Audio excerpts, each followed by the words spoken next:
এখানে প্রত্যেকটা জিনিস আপনারা এখানে আপনারা যথাযথভাবে পেয়ে যাবেন। নির্বাচিত করেছে তাদের প্রত্যাশা এবং প্রাপ্তির মধ্যে যেন একটা আনুপাতিক আমরা সম্মিলন ঘটাতে পারি।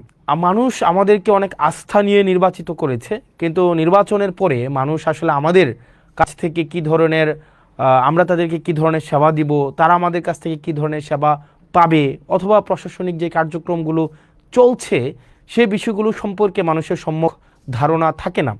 যে কার্যক্রমগুলো যেন আমাদের জায়গা থেকে যথাযথভাবে মানুষের দোরগোড়ায় পৌঁছে যায়, সেজন্য আমরা ডে ওয়ান থেকে এবং আমাদের যতদিন পর্যন্ত মানুষ চাইবে ততদিন পর্যন্ত যেন আমরা স্বচ্ছতার মাধ্যমে, জবাবদিহিতার মাধ্যমে মানুষ যেই লক্ষ্য উদ্দেশ্যে আমাদেরকে নির্বাচিত করেছে তাদের প্রত্যাশা এবং প্রাপ্তির মধ্যে যেন একটা আনুপাতিক আমরা সম্মিলন ঘটাতে পারি।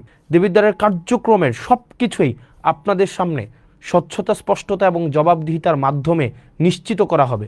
সেজন্য আমরা আমাদের যত কার্যক্রম হবে দেবিদ্বার রিলেটেড প্রত্যেকটা কার্যক্রম, কি বরাদ্দ এসছে, কি বরাদ্দ আসবে, তারপরে হচ্ছে সরকারি কি কার্যক্রম পরিচালিত হচ্ছে, আপনাদের প্রয়োজন প্রত্যাশা, সরকারি সার্কুলার, প্রত্যেকটা জিনিস আপনারা হচ্ছেন এই পেজে আপনারা পেয়ে যাবেন। জবাবদিহিতা আজকের যদি বিষয়গুলো আপনাকে দেখাই, যেমন আজকে 2 ঘন্টা আগে আমাদের উন্নয়ন প্রকল্পর যে বরাদ্দ দেওয়া হয়েছে সেটা হচ্ছে বড়শালগড় ইউনিয়নের উন্নয়ন প্রকল্পের বরাদ্দটা আপনার দেখেন এখানে স্পষ্টভাবে এখানে দেওয়া আছে।